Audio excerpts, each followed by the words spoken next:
नमो तस्स भगवतो अरहतो सम्मा संबुद्धस्स। नमो तस्स भगवतो अरहतो सम्मा संबुद्धस्स। नमो तस्स भगवतो अरहतो सम्मा संबुद्धस्स।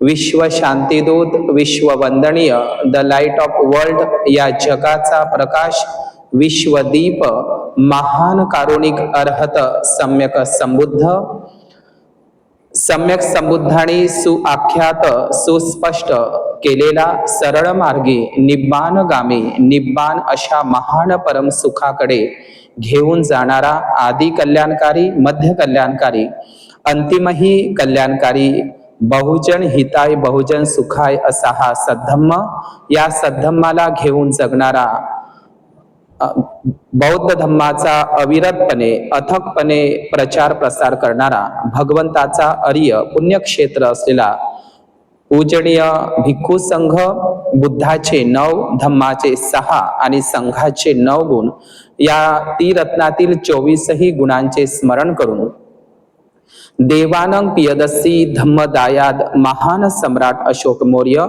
दानशील सूर्य बौद्ध सम्राट हर्षवर्धन, बौद्ध सम्राट कनिष्क, खऱ्या अर्थाने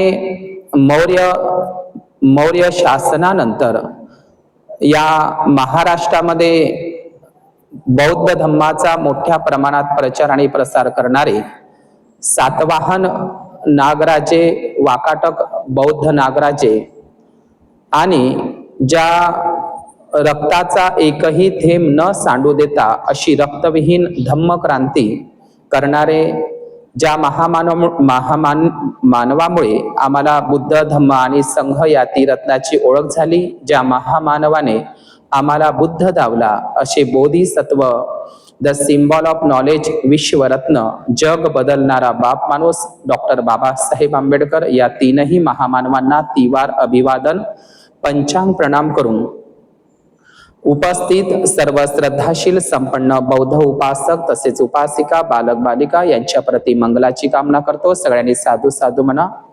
तसेच नोबेल ट्रूथ या यूट्यूब चॅनलचे सर्व दर्शक, उपासक, उपासिका यांच्याही प्रति मंगलाची कामना करतो. आज विशेष धम्मदेसना म्हणून भारतातील प्राचीन जम्बूद्वीपातील प्राचीन बौद्ध स्थळांचा इतिहास आपण जाणून घेण्याचा प्रयत्न करणार आहोत. डॉक्टर बाबासाहेब आंबेडकर एके ठिकाणी असं म्हणतात की जो समाज आपला इतिहास विसरतो तो समाज इतिहास निर्माण करू शकत नाही. डॉक्टर बाबासाहेब आंबेडकर असेही म्हणतात की इतिहास हा 2 कारणांनी 8व्या वयाचा असतो. एक कारण म्हणजे इतिहास हा माणसाला स्फूर्ती आणि प्रेरणा देत असतो आणि इतिहास हा माणसाला सावधगिरीचा इशाराही करत असतो. म्हणून या देशाचा इतिहास दुसरा तिसरा काही नाही, श्रमण संस्कृती, शरीरासोबतच मनालाही श्रम देणारी श्रमण संस्कृती आणि ऐत खाऊ ब्राह्मण संस्कृती.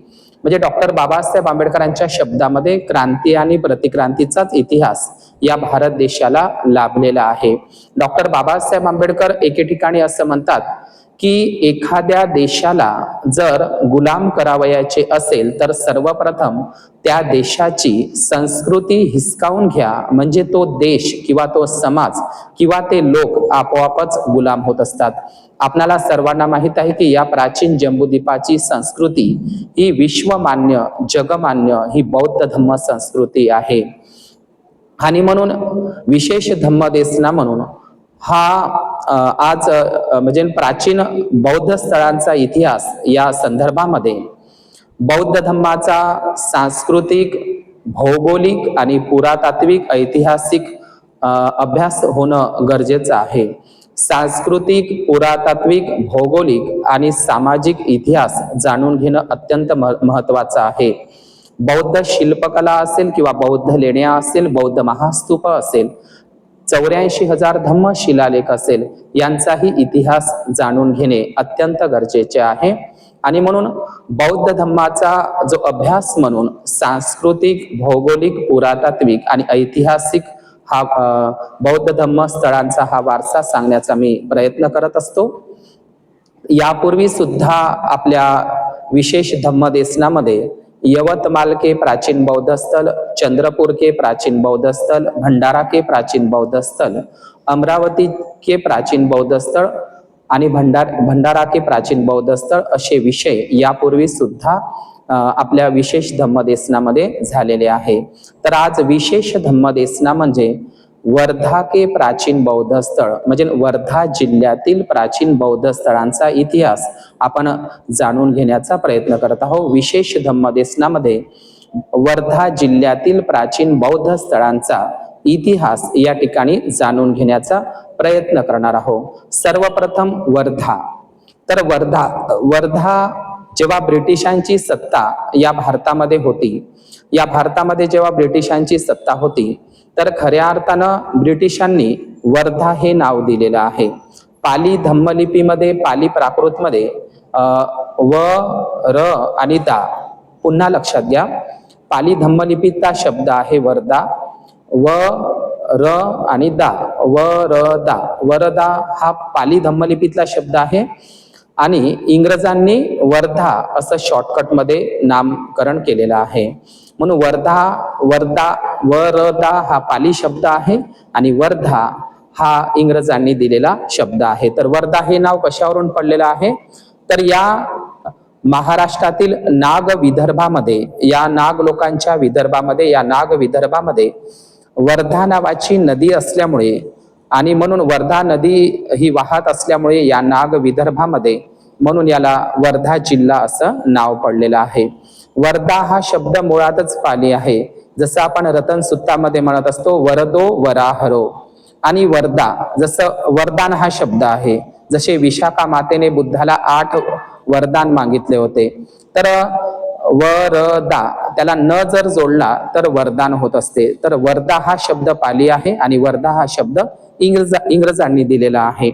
तथा आपल्याला लक्षात असलं पाहिजे की तथागत भगवान बुद्धांच्या अनेक भावमुद्रा आहे. भावमुद्रा म्हणजे बुद्धांच्या आपण अनेक प्रकारे मूर्त्या बघत असतो. जशी भूमिस्पर्श मुद्रा आहे, धम्मचक्र प्रवर्तन मुद्रा आहे, अंजली मुद्रा आहे, अभय मुद्रा आहे, महापरिनिर्वाण मुद्रा आहे.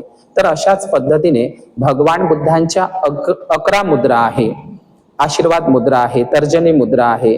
तर भगवान बुद्धांच्या एकूण मुद्रा म्हणजे मूर्त्या ज्या आपण वेगवेगळ्या याच्यामध्ये पोझिशन मध्ये पाहत असतो, तर भगवान बुद्धांच्या एकूण 11 प्रकारच्या मुद्रा आहे. आणि या 11 प्रकारच्या मुद्रामध्ये भगवान बुद्धांची एक मुद्रा आहे, तिला वरद मुद्रा किंवा वरदा मुद्रा असं म्हणत असतात. म्हणजे भगवान बुद्धांच्या 11 मुद्रांपैकी, मूर्तींपैकी म्हणलं तरी चालेल, तर वरदा नावाची एक वरद मुद्रा किंवा वरदा मुद्रा असं आहे. तर ही वरद मुद्रा किंवा भगवान बुद्धांची वरदा मुद्रा आपण पाहत असतो. तर आज ही वरद मुद्रा आणि वरदा मुद्रा ब्राह्मण धर्मामध्ये महालक्ष्मीला आपण पाहत असतो. म्हणजे जी काल्पनिक राजा रवी वर्माने जे काल्पनिक चित्र काढलेलं आहे बुद्धाच्या आईचं, महामायेचंच घेऊन महालक्ष्मीचं, तिचं तुम्ही बसलेली एक चित्र पहा, त्याच्यामध्ये तुम्हाला वरद मुद्रा दिसते. ही बुद्धाचीच वरद मुद्रा किंवा वरदा मुद्रा चोरलेली आहे. तर बुद्धांच्या, खरं सांगायचं म्हणजे बुद्धाच्या 11 प्रकारच्या मुद्रापैकी वरद मुद्रा किंवा वरदा मुद्रावरूनच हे वरदा नाव पडलेलं आहे. याला सुद्धा एक बौद्ध संस्कृतीचा इतिहास आहे. आणि म्हणून यापूर्वी या नाग विदर्भातील प्राचीन बौद्ध स्थळांचा इतिहास जाणून घेत असताना 15 म्हणजे डॉक्टर बाबासाहेब आंबेडकरांनी या नाग विदर्भामध्ये 2 नवे पंढरपूर निर्माण केलेले आहे. एक नवं पंढरपूर म्हणजे नागपूर आणि दुसरं पंढरपूर नवं म्हणजे चंद्रपूर. तर डॉक्टर बाबासाहेब आंबेडकरांनी 14 ऑक्टोबर 1956 नागपूरला नाग नदीच्या काठी बौद्ध धम्माची दीक्षा दिली, 22 प्रतिज्ञा दिल्या. आणि डॉक्टर बाबासाहेब आंबेडकरांनी 14 ऑक्टोबर 1956 म्हणजे आणि दुसऱ्या दिवशी 15 ऑक्टोबर 1956 नागपूरला डॉक्टर बाबासाहेब आंबेडकरांनी ऐतिहासिक भाषण केलेलं होतं. 15 ऑक्टोबर 1956 धम्मदीक्षेच्या दुसऱ्या दिवशी. त्या दुसऱ्या दिवशीच्या धम्मदीक्षेच्या 15 ऑक्टोबर 1956च्या भाषणामध्ये डॉक्टर बाबासाहेब आंबेडकर असं म्हणतात रायटिंग स्पीचेस मध्ये की महाराष्ट्र एकेकाळी 100% बुद्धिस्ट होता, त्याची साक्ष म्हणजे महाराष्ट्रात असलेल्या सर्वाधिक बुद्धाच्या लेण्या. याचाच अर्थ महाराष्ट्रामध्ये सर्वाधिक बौद्ध लेण्या आहे. याचाच अर्थ महाराष्ट्र हा एकेकाळी 100% बुद्धिस्ट होता. आणि या महाराष्ट्रामध्ये सातवाहन, वाकाटक, शिलाहार आणि या नागवंशी राजांनी बौद्ध धम्माचा मोठ्या प्रमाणात प्रचार आणि प्रसार केलेला आपल्याला दिसतो. आणि म्हणून डॉक्टर बाबासाहेब आंबेडकर त्या नागपूरच्याच भाषणामध्ये 15 ऑक्टोबरच्या भाषणामध्ये असं म्हणतात की नाग लोकांनी संपूर्ण जम्बूद्वीप भारतामध्ये बौद्ध धम्माला राजाश्रय दिला आणि बौद्ध धम्माचा अंगीकार करून मोठ्या प्रमाणात नाग बौद्ध राजांनी बौद्ध धम्माचा प्रचार आणि प्रसार केलेला आपल्याला दिसतो. तर डॉक्टर बाबासाहेब आंबेडकर याच नागपूरच्या 15 ऑक्टोबर 1956च्या भाषणामध्ये असं म्हणतात की नागपूर हे ठिकाण निवडण्याचे कारण म्हणजे नागपूर आणि नागपूरच्या आजूबाजूचा परिसर हा नाग लोकांची वस्ती आहे. जसं नागपूरच्या बाजूला नाग नदी आहे, नागार्जुन टेकडी आहे, नागरधन आहे, तर किंवा गोंदियापाशी नागरा नावाचं प्राचीन बौद्ध स्थळ आहे.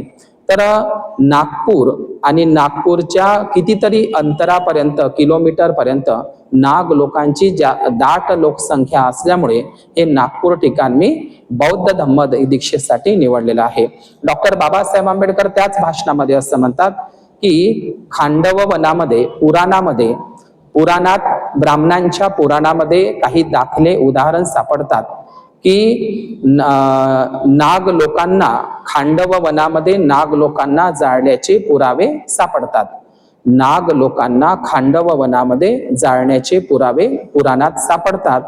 आणि त्या नाग लोकांमधून अगस्ती नावाच्या, हे बाबासाहेबांचं स्टेटमेंट आहे 15 ऑक्टोबरच्या भाषणातलं, की त्याच नाग लोकांमधून अगस्ती नावाच्या एका ऋषीने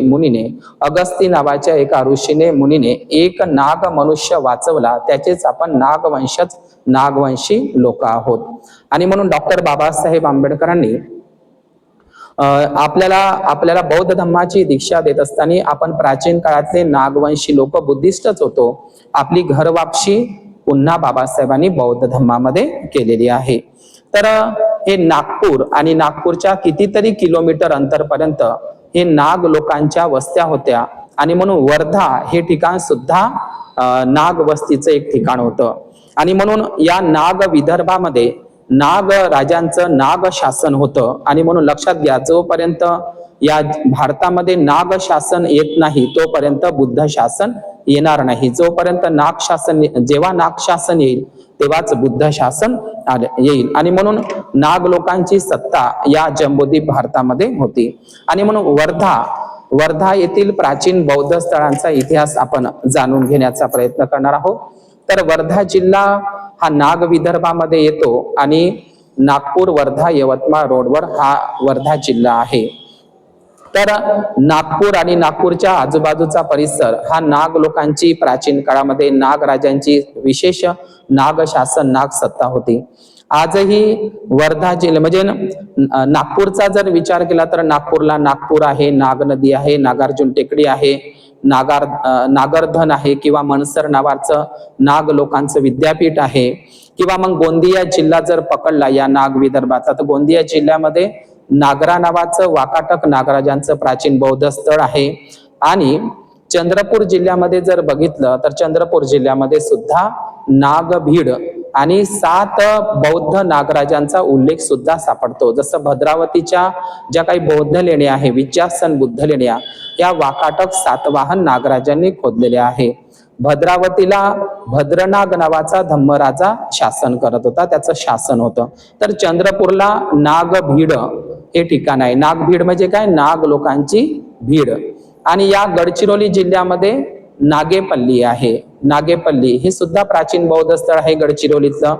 तर वर्धा जिल्ह्यामध्ये सुद्धा एकदम वर्धेच्या एकदम जवळ, वर्धा जिल्ह्याला लागून नाग लोकांच्या खानाखुणा, नाग लोकांच्या वस्तीच्या खानाखुणा आजही गावांच्या नावामध्ये सापडतात.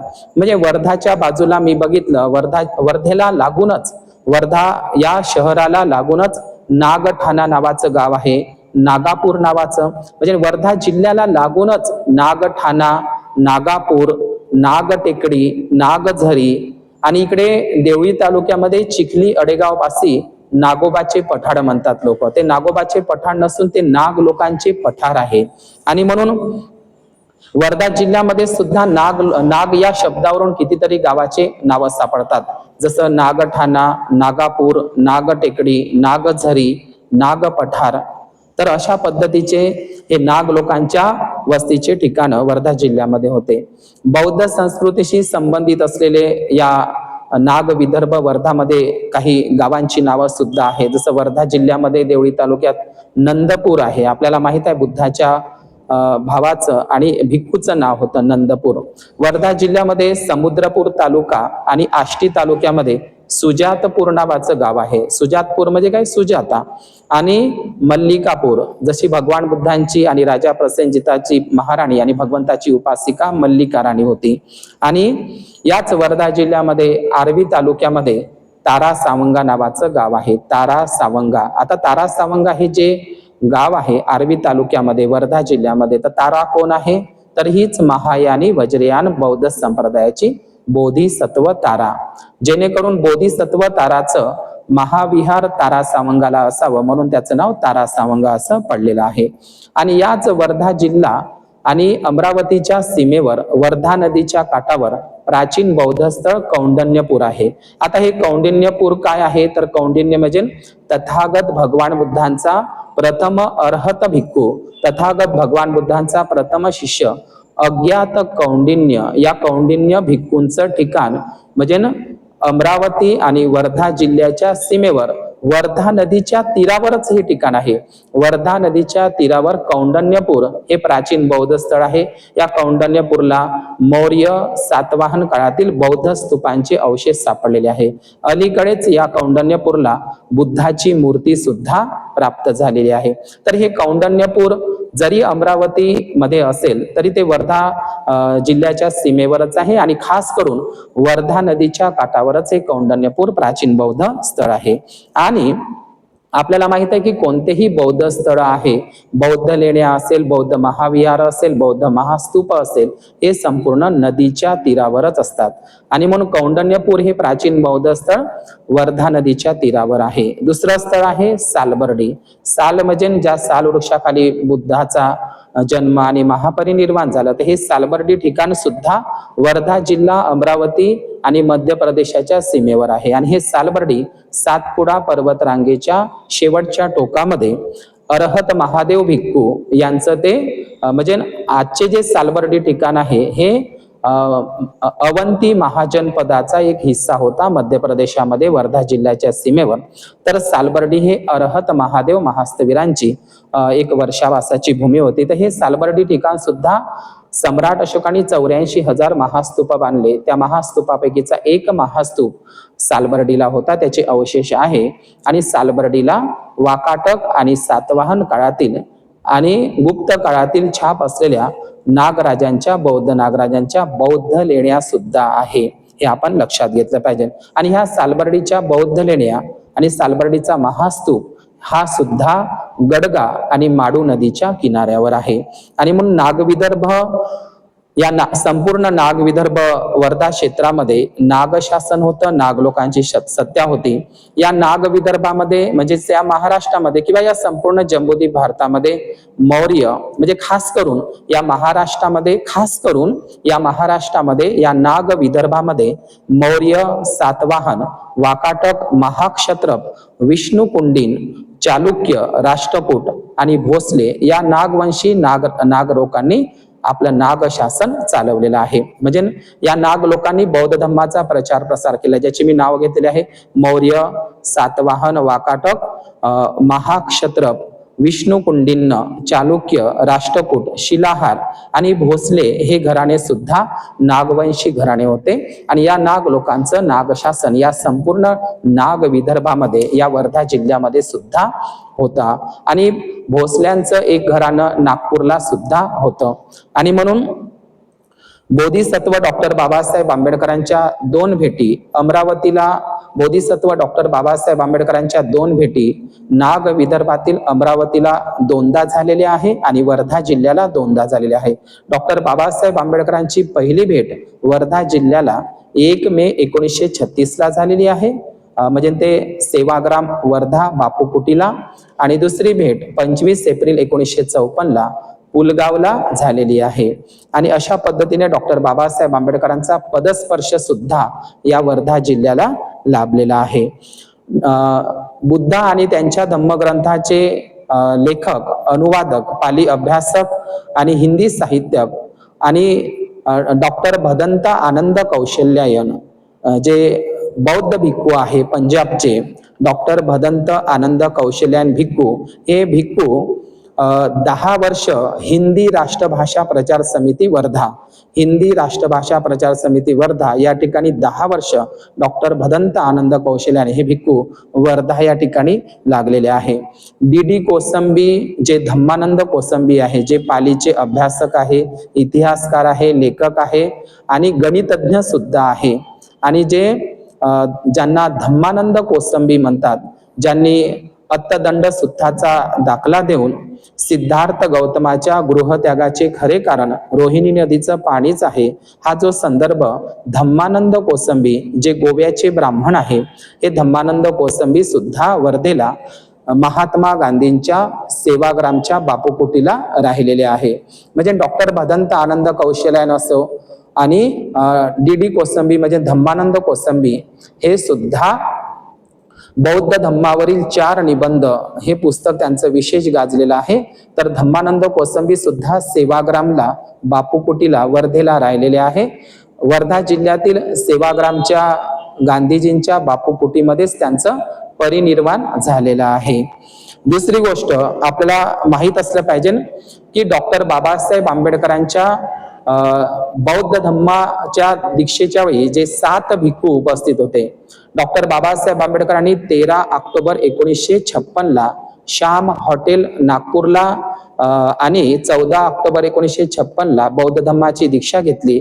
तर त्यावेळी त्या धम्मदीक्षा सोहळ्यामध्ये 7 भिक्खू उपस्थित होते। त्या 7 भिक्खूंमध्ये वर्धा जिल्ह्यातील देवळी तालुक्यातील सुमेध नावाचे जे म्हणजे जयकुमार, ज्यांचं पूर्वाश्रमीचं नाव आहे जयकुमार सदाशिव नारायणे, जयकुमार सदाशिव नारायणे हे जे नंतर भिक्खू सुमेध बनतात, हे भिक्खू सुमेध वर्धेलाच डॉक्टर भदंत आनंद कौशल्यायन यांचा हिंदी राष्ट्रभाषा प्रचार समितीमध्ये डॉक्टर भदंत आनंद कौशल्यायन आणि जयकुमार सदाशिव नारायणे जे नंतर भिक्खू बनतात, तर यांचा परिचय होतो। डॉक्टर भदंत आनंद कौशल्यायन यांच्याकडून ते प्रवचन घेतात, भिक्खू बनतात। असे जे सुमेध भंतेजी जे वर्धा जिल्ह्यातीलच आहे, देवळीतील आहे आणि या नाग विदर्भातील ते भिक्खू आहे, जे डॉक्टर बाबासाहेब आंबेडकरांच्या धम्मदीक्षेच्या सोहळ्यामध्ये उपस्थित होते, काठमांडूच्या भाषणामध्ये उपस्थित होते आणि विशेष करून हे आपण मी पाहिलेले बोधिसत्व डॉक्टर बाबासाहेब आंबेडकर, मी पाहिलेले बोधिसत्व डॉक्टर बाबासाहेब आंबेडकर हे मराठी पुस्तक भिक्खू सुमेध यांनी लिहिलेलं आहे। त्याचा हिंदी अनुवाद सुद्धा आहे। ते दोनही पुस्तकं आपण वाचावे, म्हणजे देवळी आणि वर्धेचा बौद्ध धम्माचा आणि चळवळीचा इतिहास आपल्याला माहीत पडेल। आणि म्हणून डॉक्टर भदंत आनंद कौशल्यायन असो, धम्मानंद कोसंबी असो किंवा भिक्खू सुमेध असो, यांचं जे कर्मभूमी राहिलेली आहे किंवा ज्यांचं वास्तव्य राहिलेलं आहे ते म्हणजे वर्धा नावाचं हे प्राचीन शहर आहे। आणि हे वर्धा शहर याला एक सांस्कृतिक बुद्ध धम्माचा इतिहास लाभलेला आहे। डॉक्टर बाबासाहेब आंबेडकरांनी मंदिर प्रवेशाचा सत्याग्रह, आपल्याला माहित आहे मंदिर प्रवेशाचा सत्याग्रह डॉक्टर बाबासाहेब आंबेडकरांनी 1927 ला याच नाग विदर्भातील अमरावतीच्या अंबादेवी मंदिरापासून सुरू केलेला होता। आणि म्हणून आपल्याला माहित आहे की डॉक्टर बाबासाहेब आंबेडकरांनी नाशिकच्या काळाराम मंदिराचा सत्याग्रह केला होता। नाशिकच्या काळाराम मंदिराच्या सत्याग्रहाचे सत्याग्रही जे होते पतित पावनदास, ज्यांनी पतित पावन नावाचं एक वर्तमानपत्र सुद्धा काढलं होतं. तर बाबासाहेबांचे निष्ठावान खंदे कार्यकर्ते जे नाशिकच्या काळाराम मंदिर सत्याग्रहामध्ये त्यांचा सहभाग होता, ते पतित पावनदास हे सुद्धा वर्धा जिल्ह्यातीलच त्यांचा जन्म आहे, वर्धेमधीलच ते कार्यकर्ते आहे. आपल्याला माहित आहे की जापानी धम्मगुरू जे निचिदात्सु फुजी गुरुजी आहे, जापानी धम्मगुरू निचिरेन बुद्धिझम, आपल्याला माहित आहे की फिल्म जगतमध्ये आयुष्यमान खुराना नावाचा एक सुपरस्टार आहे. तर ह्या आयुष्यमान खुराना हा निचिरेन बुद्धिझम आहे, बौद्ध धर्मीय आहे. तर जापानी धम्मगुरू निचिरेन फुजी गुरुजी हे जपानचे जे धम्मगुरू आहे, ज्यांनी लुंबिनी असेल, राजगृह असेल, दिल्ली असेल किंवा ओडिसा धौली असेल या ठिकाणी विश्व शांती स्तूप निर्माण केलेले आहे. तर जापानी बौद्ध म्हणजे धर्मगुरू निचिरेन फुजी गुरुजी यांनी वर्धा जिल्ह्यामध्ये विश्व शांती स्तूपाची निर्मिती केली आहे. म्हणून या वर्धा जिल्ह्याची जी शान आहे, फुजी गुरुजींनी जपानी लोकांनी जे बांधलेलं विश्व शांती स्तूप पाहण्यासारखं आहे. आणि त्या ठिकाणी जे जपानी मंत्र आहे, सद्धम्म पुंडरक सुत्ताचं जे मंत्र आहे, न्यामो म्योहो रेंगेक्यो हो, न्यामो म्योहो रेंगेक्यो, हे सुद्धा आपल्याला पाहायला मिळेल. या वर्धा जिल्ह्यामध्ये येत असताना जे साबरमती आश्रम सोडून जे वर्धेला सेवाग्राम आश्रमामध्ये आले महात्मा गांधी, तर महात्मा गांधीच्या त्या सेवाग्रामच्या बापूकुटीमध्ये 3 बंदर ठेवलेले आहे. आता काही लोक म्हणतात 3 बंदर गांधी के, तर हे 3 बंदर गांधी के नाही आहे, 3 बंदर हे बुद्धाचे आहे. आणि म्हणून ते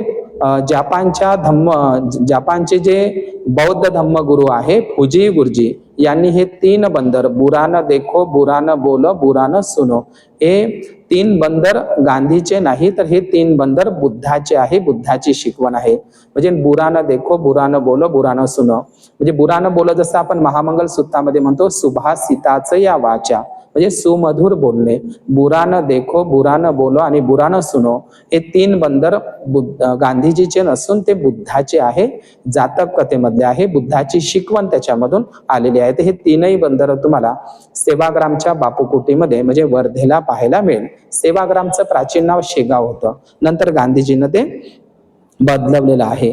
तर हे दोनही म्हणजे विनोबा भावे आणि महात्मा गांधी या वर्धा जिल्ह्यामध्ये ज्योतिबा फुलेंची सत्यशोधक चळवळ नष्ट करण्यासाठी म्हणजे एक बनिया ब्राह्मण म्हणजे महात्मा गांधी ज्यांनी सेवाग्राम आश्रम निर्माण केला वर्धेला, आणि दुसरा विनोबा भावे ज्यांनी डॉक्टर बाबासाहेब आंबेडकर त्याला शेंबड्या म्हणायचे, तर या विनोबा भावेंनी पवनार आश्रम पवनारला उभा केला. पवनार आणि वर्धा हे खूप लांब नाही, आणि पवनार सेवाग्राम आश्रम आणि पवनार आश्रम हे निर्माण केलेले आहे. तर 1 मे डॉक्टर बाबासाहेब आंबेडकर 1 मे 1936 ला वर्धा सेवाग्रामला आलेले होते. 1 मे 1936 ला डॉक्टर बाबासाहेब आंबेडकर वर्धा जिल्ह्याला त्यांची पहिली भेट आहे. आणि ते वर्धेला येत असताना जमनालाल बजाज यांच्या घरी त्यांनी भोजनदान घेतलं. नंतर जमनालाल बजाज यांनी वर्धेला जे त्यांच्या मालकीचं लक्ष्मीनारायण मंदिर त्यांनी बांधलेलं होतं. या लक्ष्मीनारायण मंदिर जे वर्धा जिल्ह्यातील दुर्गा टॉकीजच्या समोर आहे. तर या वर्धा जिल्ह्यातील लक्ष्मीनारायण मंदिरामध्ये भेट करण्याकरिता डॉक्टर बाबासाहेब आंबेडकर आणि जमनालाल बजाज हे लक्ष्मीनारायण मंदिरामध्ये गेले होते. हा प्रसंग प्रबुद्ध भारतामध्ये बाबासाहेबांनी मांडलेला आहे. जेव्हा जमनालाल बजाजजीनं मला त्यांच्या मालकीच्या वर्धेतील लक्ष्मीनारायण मंदिरामध्ये नेलं, पण लक्ष्मीनारायण मंदिरामध्ये जात असताना जे मूर्तीवर फुलं चढवायची असतात आणि पाणी वाहायचं असतं ते मात्र मिळालं नाही. मंदिरात गेलो तर माझी अस्पृश्यता कायम होती, आणि मंदिरात आलो बाहेर पडलो तर माझी अस्पृश्यता तशीच कायम होती. आजही आपण लक्ष्मीनारायण मंदिराला भेट दिली तर तिथे आपल्याला बौद्ध शिल्पकलेचा प्रभाव त्या लक्ष्मीनारायण मंदिरावर दिसतो.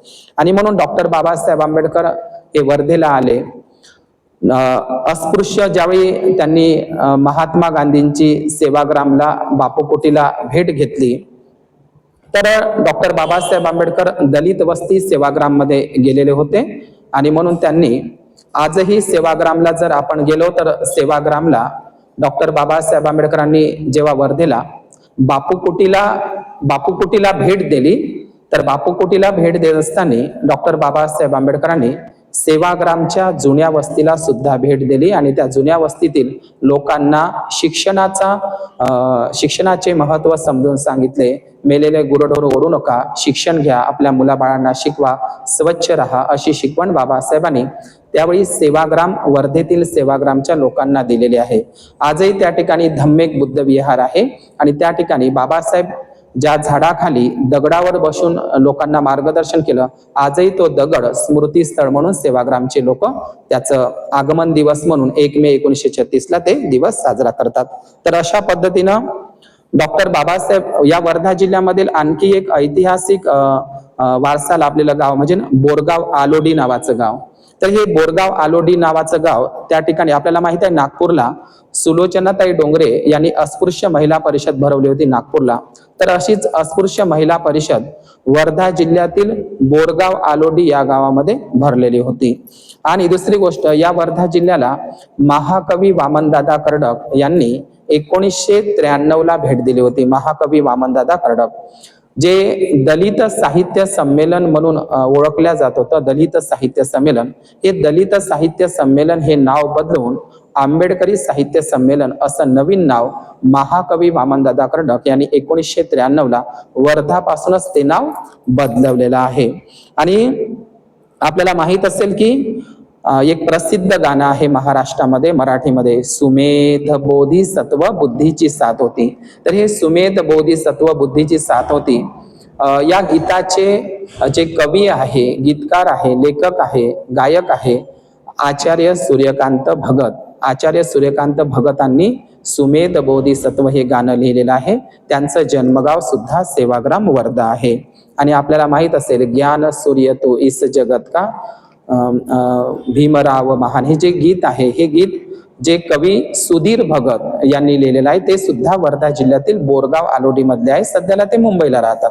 तर असे सूर्यकांत भगत आणि सुधीर भगत असे कवी सुद्धा या वर्धा जिल्ह्याला लाभलेले आहे. डॉक्टर बाबासाहेब म्हणजे धम्मदीक्षेच्या सोहळ्यामध्ये जे 7 भिक्खू उपस्थित होते, त्या 7 भिक्खूंमध्ये जे सुमेध नावाचे भिक्खू होते, देवळीमध्ये ज्यांचा जन्म झाला, तर त्या सुमेध भंतेजींनी मी पाहिलेले बोधिसत्व डॉक्टर बाबासाहेब आंबेडकर हे एक पुस्तक लिहिलेलं आहे. तर त्या पुस्तकामध्ये डॉक्टर बाबासाहेब आंबेडकरांनी, बाबासाहेब जेव्हा वकील होते तर त्यांनी अनेक केस जिंकून लोकांचा जीव वाचवला होता, न्याय दिलेला होता.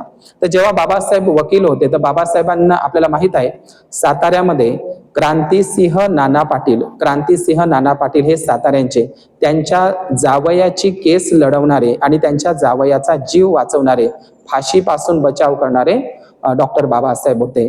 पुण्याजवळ वालचंद नगर आहे, या वालचंद नगरच्याही एका व्यक्तीची फाशी बाबासाहेबांनी वाचवली होती. आणि याच वर्धा जिल्ह्यामध्ये मी पाहिलेले बोधिसत्व डॉक्टर बाबासाहेब आंबेडकर या भिक्खू सुमेध यांच्या पुस्तकामध्ये डॉक्टर बाबासाहेब आंबेडकरांनी वर्धा जिल्ह्यामध्ये देवळी नावाचा एक तालुका आहे, देवळी नावाचा तालुका वर्धा जिल्ह्यामध्ये आहे. तर या ठिकाणी डॉक्टर बाबासाहेब आंबेडकर, त्या पुस्तकामध्ये असा उल्लेख आहे की एक नागोराव वानखेडे नावाचा एक व्यक्ती होता.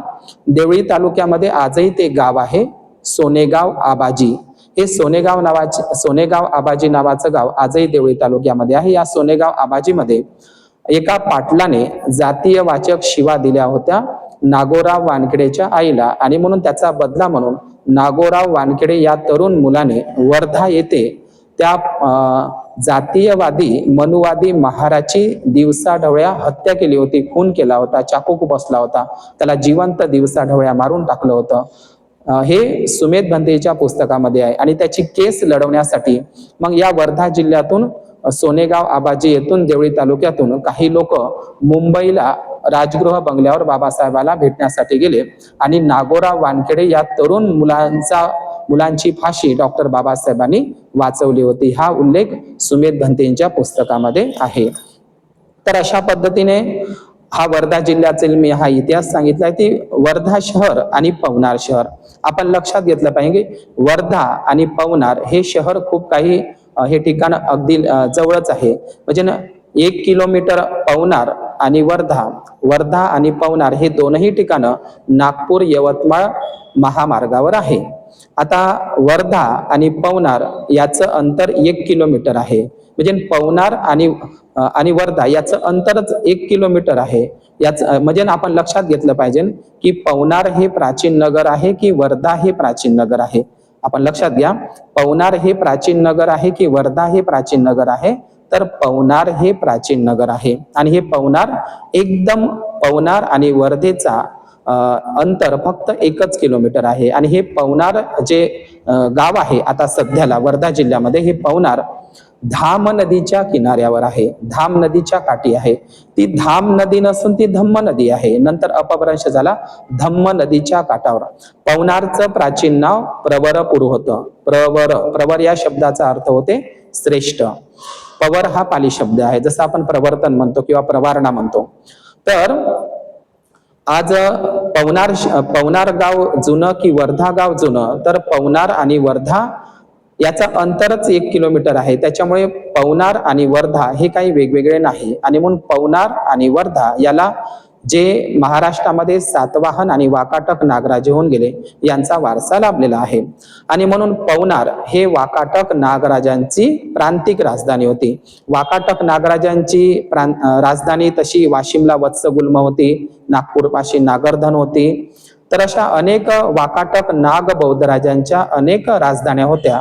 प्रमुख राजधानी वत्सगुल्म वाशिम होती, परंतु प्रांतिक राजधानी पवनार होती. आणि म्हणून वाकाटक बौद्ध नागराजांची प्रांतिक राजधानी म्हणजे पवनार नावाचं हे नगर होतं. आणि पवनार हे प्राचीन बौद्ध धम्माचं केंद्र होतं, बौद्ध धम्माच्या प्रचार आणि प्रसाराचं केंद्र होतं. पवनारचं जुनं नाव प्रवरपूर होतं आणि पवनारचे जुने नाव प्रवरपूर होतं, कारण तिथे द्वितीय प्रवरसेन नावाचा वाकाटक बौद्ध राजा, लक्षात घ्या, द्वितीय प्रवरसेन नावाचा वाकाटक बौद्ध नागराजा, त्याचं शासन होतं पवनारला. प्राचीन नाव होतं प्रवरपूर. प्रवरसेन वाकाटक बौद्ध नागराजांच्या नावावरूनच ते प्रवरपूर होतं आणि नंतर प्रवरपूरचं नाव बदलून आता आधुनिक नाव पवनार झालेला आहे. तर हे पवनी आणि पवनार हे वाकाटक नागराजांच्या वस्ती होत्या. तर दुसरी गोष्ट, या आपण बघितलं की सातवाहनांचे मांडलिक म्हणून जे वाकाटक नागराजे बौद्धराजे होते, तर या वाकाटक नागराजे बौद्धराजांनी सुद्धा बौद्ध धम्माला राजाश्रय दिला आणि वाकाटक हे नागराजे सुद्धा होते. या वाकाटक नाग बौद्धराजांची प्रांतिक राजधानी हे प्रवरपूर, प्राचीन प्रवरपूर, आजचं वर्धा जवळील पवनार हे होतं. आपल्याला माहित आहे की अजिंठा ह्या ज्या जगप्रसिद्ध बौद्ध लेण्या आहे, अजिंठा जगप्रसिद्ध बौद्ध लेण्यांमध्ये 16 नंबरची, 17 नंबरची आणि 19 नंबरची बुद्ध लेणी ही वाकाटक बौद्ध राजांनी खोदलेली आहे. आपल्याला माहित आहे वाकाटक बौद्ध राजाचा महामंत्री वराहदेव यांनी अजिंठा, वेरूळ असेल, या वेरूळपाशीच घटोत्कच नावाची बुद्ध लेणी असेल, हे किंवा हरिसेन नावाचा वाकाटक राजा आणि वराहसेन नावाचा वाकाटक महामंत्री यांनी बौद्ध लेण्यांचं महाराष्ट्रामध्ये मोठ्या प्रमाणात खोदकाम केलेलं आहे. या वाकाटक बौद्ध नागराजांनी या महाराष्ट्रामध्ये छत्रपती संभाजीनगर जिल्ह्यामध्ये घटोत्कच नावाची बुद्ध लेणी आहे, एकुलती एक लेणी आहे घटोत्कच बुद्ध लेणी. तर ही घटोत्कच बुद्ध लेणी वाकाटक बौद्ध नागराजांनी त्याचं खोदकाम केलेलं आहे. तसेच या नाग विदर्भामध्ये अकोला जिल्ह्यामध्ये पातूर नावाची लेणी आहे. ही अकोला जिल्ह्यातील एकमेव पातूर ही जी बुद्ध लेणी आहे, ही पातूर बुद्ध लेणी वाकाटक बौद्ध नागराजांनीच खोदलेली आहे. जशी जालना जिल्ह्यातील रोहिलगड बुद्ध लेणी किंवा भोकरदन बुद्ध लेणी जालना जिल्ह्यातील, ही सुद्धा वाकाटक बौद्ध नागराजांनी खोदलेली आहे. जशी उस्मानाबाद जिल्ह्यातील धाराशिव बुद्ध लेणी असेल, अंबाजोगाई बीड येथील बुद्ध लेणी असेल, किंवा मुंबईतील जोगेश्वरी बुद्ध लेणी असेल, किंवा मुंबईतील कान्हेरी बुद्ध लेणीमध्ये सुद्धा वाकाटक बौद्ध नागराजांचं योगदान आहे. आणि चंद्रपूर जिल्ह्यामधील विद्यासन बुद्ध लेणी असेल, याच्यामध्ये सुद्धा वाकाटक बौद्ध राजांचं योगदान आहे. तर वाकाटक नागराजे हे बौद्ध राजे होते आणि त्यांची प्रांतिक राजधानी हे पवनार म्हणजे प्राचीन प्रवरपूर होतं. तर हे जे पवनार शहर आहे हे एकदम वर्धा जिल्ह्याला आहे. त्या ठिकाणी आणि म्हणून पवनार म्हणजे प्राचीन प्रवरपूर हे वाकाटक नाग बौद्ध राजांची प्रांतिक राजधानी असल्यामुळे आज आणि पवनार हे नदीच्या तीरावर होतं आणि पवनार हे प्राचीन बौद्ध धम्माचं केंद्र होतं. हजारो भिक्खू प्राचीन पवनारला वास्तव्य करायचे. आज विनोबा भावे यांनी जो विनोबा आश्रम किंवा त्याला परमधाम आश्रम म्हणतात, परमधाम आश्रम किंवा विनोबा आश्रम जो पवनारला नदीकाठी उभा केला आहे, तर हा पवनारचा विनोबा भावे आश्रम हा प्राचीन बौद्ध स्थळावरच आहे. आजही त्या विनोबा भावेच्या आश्रमाचं खोदकाम जर केलं तर त्या ठिकाणी बौद्ध विहाराचे अवशेष, बौद्ध मूर्त्या पुन्हाही प्राप्त होऊ शकतात. आज ज्या ठिकाणी पवनारचा जो पवनार आश्रम आहे, पुन्हा सांगतो, पवनारचा जो विनोबा भावेंचा आश्रम आहे, त्या ठिकाणी जर तो प्राचीन बौद्ध स्थळांवरच बांधलेला आहे. जसं आपल्याला माहित आहे की साकेत बुद्ध विहार जे अयोध्याचं होतं, साकेत बुद्ध विहार अयोध्याचं बावडी महाविहार, त्याच्यावर जसं राम मंदिर जसं उभं करण्यात आलं, तशाच पद्धतीनं या पवनारला म्हणजे प्राचीन प्रवरपूरला या वाकाटक ते प्राचीन बौद्ध स्तूप होता, त्या ठिकाणी प्राचीन बौद्ध महाविहार होतं. त्या प्राचीन बौद्ध महाविहारावरच विनोबा भावेनं आपला परमधाम आश्रम, विनोबा आश्रम त्या ठिकाणी उभा केलेला आहे. तर हे जे पवनार, हे जे प्राचीन वाकाटक बौद्ध नगरी आहे, धम्म नगरी आहे, बौद्ध धम्माचं केंद्र होतं. त्या ठिकाणी हजारोच्या संख्येनं भिक्खू लोक वर्षावास करायचे आणि ते एक प्रवारणा भूमी होती, वर्षावास भूमी होती, प्रवज्जा भूमी होती. हे पवनार ठिकाण नागपूर, वर्धा, यवतमाळ महामार्गावरच आपल्याला दिसते. या पवनारला त्या पवनार आश्रमाच्या तुम्ही जर परिसरामध्ये जर फिरले, पवनार आश्रमामध्ये काही बोधी वृक्षाची मोठी मोठी जुने झाडं दिसेल आपल्याला. या पवनार आश्रमामध्ये प्राचीन बौद्ध विहाराचे अवशेष आणि प्राचीन गुप्त वाकाटक काळातील बौद्ध मूर्त्या आणि कुशाण काळातील बौद्ध मूर्त्या सुद्धा आपल्याला दिसतात. या पवनार आश्रमामध्ये जर तुम्ही गेले, आजही वर्धा जिल्ह्यातील पवनार आश्रमामध्ये, तिथे बुद्धाची ध्यान मुद्रा, धम्मचक्र प्रवर्तन मुद्रा, अभय मुद्रा, वरदा मुद्रा आणि बोधिसत्व मंजुश्री असेल, बोधिसत्व तारा असेल, बोधिसत्व वज्रपाणी असेल, बोधिसत्व अवलोकितेश्वर असेल, बोधिसत्व वैरोचन असेल, तर अशा बोधिसत्व महायान, हिनयान आणि वज्रयान अशा संप्रदायाच्या म्हणजे महायान आणि वज्रयान संप्रदायाच्या बुद्ध आणि बोधिसत्वाच्या मूर्त्या आपल्याला त्या ठिकाणी दिसतात. आणि म्हणून पवनार म्हणजेच प्राचीन प्रवरपूर हे जे वर्धा जिल्ह्यातील ठिकाण आहे, हे वर्धा जिल्ह्यातील पहिलं प्राचीन बौद्ध स्थळ आहे. म्हणजे वर्धा जिल्ह्यातील प्राचीन बौद्ध स्थळ कोणतं, तर वर्धा जिल्ह्यातील प्रथम प्राचीन बौद्ध स्थळ पवनार म्हणजे प्राचीन प्रवरपूर म्हणजे आजचे पवनार नगर, आजचे पवनार म्हणजे वाकाटक बौद्ध नागराजांचं ते प्राचीन धम्मनगर होतं, बौद्ध धम्माचं मोठं केंद्र होतं. त्या ठिकाणी प्राचीन बौद्ध महाविहार होतं आणि ते महाविहार महायान वज्रयान संप्रदायाचं होतं. विशेषतः करून लाल बलुआ पत्थर आपल्या विदर्भामध्ये, नाग विदर्भामध्ये सापडत नाही. नाग विदर्भामध्ये म्हणजे याच पवनार परिसरामध्येच दत्तपूर नावाचं एक छोटंसं गाव आहे. त्या दत्तपूर नावाच्या छोट्याशा गावामध्ये, आता हे पवनारच्या परिसरामध्येच आहे, पवनार आणि दत्तपूर काही वेगळं नाही. तर या पवनार दत्तपूर या छोट्याशा त्या गावामध्ये एका शेतामध्ये एका शेतकऱ्याला नांगरताना एक बुद्ध मूर्ती मिळाली.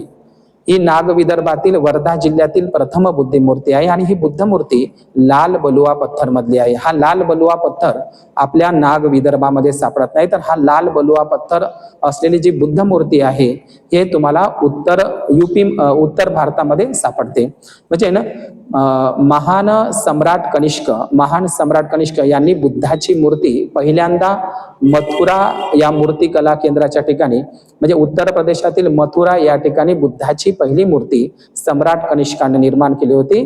तर सम्राट कनिष्कानं लाल दगडातली जी उभी बुद्ध मूर्ती आहे, स्टँडिंग बुद्धाची उभी बुद्ध मूर्ती आणि अभय मुद्रा असलेली बुद्ध मूर्ती, तर ही बुद्ध मूर्ती तुम्हाला विनोबा भावेच्या पवनार आश्रमामध्ये तुम्हाला ते दिसेल. ती दत्तपूरच्या शेतामध्ये सापडली, परंतु ती पवनार आश्रम आणि दत्तपूर हे काही खूप लांब नाही आहे. आणि म्हणून सम्राट कनिष्काच्या कालखंडामध्ये कुशाण काळातील सम्राट कनिष्कानं निर्माण केलेली लाल बोलवा पत्थरातली अभय मुद्रा असलेली बुद्धाची उभी बुद्ध मूर्ती आजही विनोबा भावेच्या पवनार आश्रमामध्ये आपल्याला पाहायला मिळेल। ती बुद्ध मूर्ती अभय मुद्रा आहे आणि बुद्ध मूर्तीचं खूप सुंदर चिवर आहे आणि बुद्धाच्या हातावर धम्मचक्र अष्टचक्र सुद्धा कोरलेलं आहे। तर वाकाटक गुप्त शैलीतील बौद्ध अवशेष आणि याच पवनारला प्रवरपूरला रस्त्याच्या कडेला जर तुम्ही नदीच्या काठावर जात असले तिथे एक हनुमान मंदिर लागते छोटेसं। त्या हनुमान मंदिराच्या एकदम रस्त्याला जेव्हा तुम्ही पवनार आश्रमला विनोबा आश्रमला जेव्हा भेट देता तर तिथं तुम्हाला रस्त्यामध्ये एक छोटंसं हनुमान मंदिर लागतं। त्या हनुमान मंदिराच्या एकदम दरवाजासमोर बुद्धाची तथागत बुद्धांची धम्मचक्र प्रवर्तन मुद्रा ज्याला सध्याला शेंदूर लावलेला आहे आणि दुसरी अभय मुद्रा बुद्ध मूर्ती ही त्याच मंदिरामध्ये हनुमान म्हणून त्याला शेंदूर लावून त्याची पूजा चालू आहे, त्याला विकृत केलेलं आहे ब्राह्मणांनी। तर कुशाण कनिष्क काळातील आणि गुप्त वाकाटक काळातील बौद्ध मूर्त्या तुम्हाला पवनार आश्रमामध्ये दिसेल।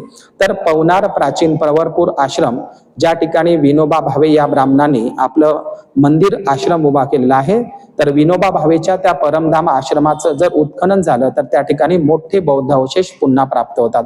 म्हणून पवनार हे वर्धा जिल्ह्यातील प्राचीन बौद्ध स्थळ आहे, प्राचीन बौद्ध स्थळ आहे, हे आपण लक्षात घेऊया। तर पवनार प्राचीन बौद्ध महाविहार अवशेषांचं ते ठिकाण आहे। बुद्ध धम्म प्रचाराचं मोठं केंद्र आहे आणि आपल्याला माहित आहे कोणतेही बौद्ध स्थळ लेण्या असो विहार स्तूप असो हे नदीकाठी असतात आणि म्हणून पवनार प्राचीन पवरपूर हे सुद्धा धाम नदीच्या काठी आहे, परंतु त्याला आता लोक धम्म नदी होती त्याला आता लोक धाम नदी म्हणून ओळखतात।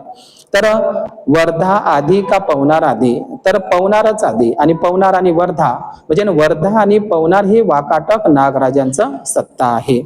तर या पवनारला काही बोधिवृक्ष बुद्ध मूर्त्या आणि बौद्ध अवशेष सुद्धा प्राप्त झालेले आहे। तर प्राचीन बुद्ध विहारावरच महाविहारावरच विनोबा भावेने आपला आश्रम निर्माण केलेला आहे। आपण एक गोष्ट लक्षात घ्या, या विनोबा भावेने एक धम्मपद नावाचं पुस्तक लिहिलेलं आहे, त्याच्या पद्धतीनं विकृत पद्धतीनं लिहिलेलं आहे। धम्मपदाचं विकृतीकरण केलेलं आहे विनोबा भावेने, एक धम्मपद नावाचं एक पुस्तक लिहिलेलं आहे। दुसरी गोष्ट, ज्याप्रमाणे वर्धा जिल्ह्यातील पवनार या प्राचीन बौद्ध महाविहारावर जसं पवनार आश्रम विनोबा भावेनं उभा केला त्याच पद्धतीनं मी पुस्तकामध्ये असं वाचलेलं आहे, त्यांच्याच धम्मपदाच्या प्रस्तावनेमध्ये असं वाचलेलं आहे की याच विनोबा भावेनं जे महाबोधी महाविहार आहे बोधगयेला महाबोधी महाविहार आहे, तिथे जगन्नाथ मंदिर आहे, त्या जगन्नाथ मंदिराच्या बाजूला याच विनोबा भावेनं आपल्या समन्वय आश्रमाची निर्मिती केली आहे। आणि म्हणजे विनोबा भावेनं या प्राचीन वर्धा जिल्ह्यातील पवनार महाविहारावर सुद्धा कब्जा केलेला आहे आणि महाबोधी महाविहाराच्या बाजूला जे जगन्नाथ मंदिर आहे जगन्नाथ बाजूच्या ठिकाणी समन्वय आश्रमाची निर्मिती केलेली आहे। हा समन्वय आश्रम विनोबा भावेंचा बोधगयेचा समन्वय आश्रम हा सुद्धा प्राचीन बौद्ध विहाराच्या अवशेषांवर निर्माण केलेला आहे। स्वतः विनोबा भावेनच त्यांच्या पुस्तकामध्ये लिहिले आहे की जेव्हा मी बोधगयेच्या समन्वय आश्रमाचं बांधकाम सुरू होतं त्या ठिकाणी बुद्ध मूर्ती प्राप्त झालेली आहे। म्हणून समन्वय आश्रम हा सुद्धा बोधगयेचा विनोबा भावेने त्याच्यावर कब्जा केलेला आहे। तर काही लोक म्हणतात की हे पवनार नाव पवन राजा होता, तर ही कल्पना आहे, पवन नावाचा कोणताही राजा पवनारला झाला नाही, तर त्या ठिकाणी प्रवरसेन नावाचा राजा होता। प्राचीन नाव प्रवरपूर होतं वाकाटक बौद्ध नागराजांचं, ती प्राचीन वाकाटक राजांची प्रांतिक राजधानी होती आणि प्रवरसेन राजावरूनच ते प्रवरपूर आणि आता पवनार असं झालेलं आहे।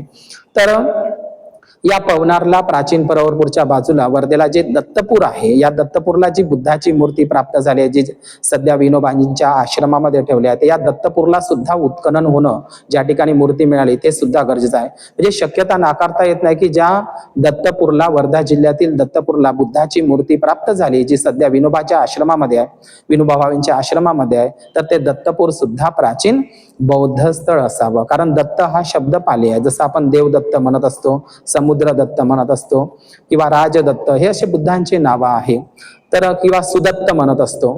तर दत्तपूर हे सुद्धा वर्धा जिल्ह्यातील पहिलं प्राचीन बौद्ध स्थळ म्हणजे पवनार म्हणजे प्राचीन प्रवरपूर, आणि दुसरं बौद्ध स्थळ वर्धा जिल्ह्यातील म्हणजे दत्तपूर होय. हे दत्तपूर सुद्धा वर्धेला लागून आहे. आणि दुसरी गोष्ट, हे वर्धा नागपूर म्हणजे पवनार आणि दत्तपूर हे नागपूर वर्धा हायवेवरच हे दोनही प्राचीन बौद्ध स्थळ आहे.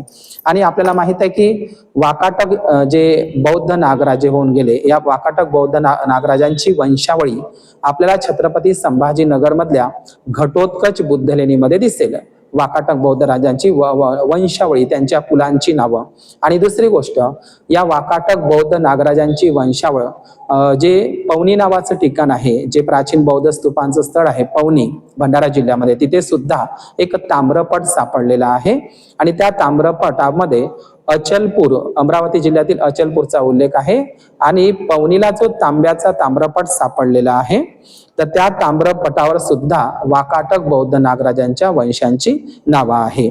तर वाकाटक नागराजे हे बुद्धिस्ट होते. त्याचे उल्लेख आंध्र प्रदेशातील जे अमरावती नावाचं ठिकाण आहे, तिथे अमरावती स्तूपांवर त्यांचे वाकाटक गृहपती असा उल्लेख आलेला आहे. तर संपूर्ण नागविदर्भ आणि दक्षिण भारत, महाराष्ट्र, छत्तीसगड यांचं या ठिकाणी नाग लोकांचं नागशासन होतं. सातवाहन बौद्ध राजे आणि वाकाटक बौद्ध राजे हे नागराजे होते. सातवाहन हे ब्राह्मण नव्हते आणि वाकाटक हे सुद्धा ब्राह्मण नव्हते. सातवाहन आणि वाकाटक हे दोनही बौद्ध राजे होते. या सातवाहन वाकाटक बौद्ध राजांनी संपूर्ण महाराष्ट्रामध्ये बौद्ध लेण्या, महाविहार, महास्तूप निर्माण केलेले आहे.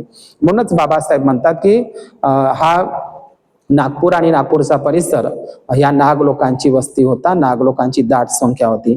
याच वर्धा जिल्ह्यामध्ये पवनी अल्लीपूर नावाचं एक ठिकाण आहे. पवनी अल्लीपूर, पवनी हे भंडारा जिल्ह्यामधलं वेगळं आहे, परंतु वर्धा जिल्ह्यामध्ये सुद्धा पवनी अल्लीपूर नावाचं एक छोटंसं गाव आहे. तर या पवनी अल्लीपूरला सुद्धा काही प्राचीन अवशेष प्राप्त झाले आहे. या वर्धा जिल्ह्यामध्ये पवनी अल्लीपूर या गावामध्ये सुद्धा पद्मनाग नावाच्या बौद्ध राजांचं नागशासन होतं.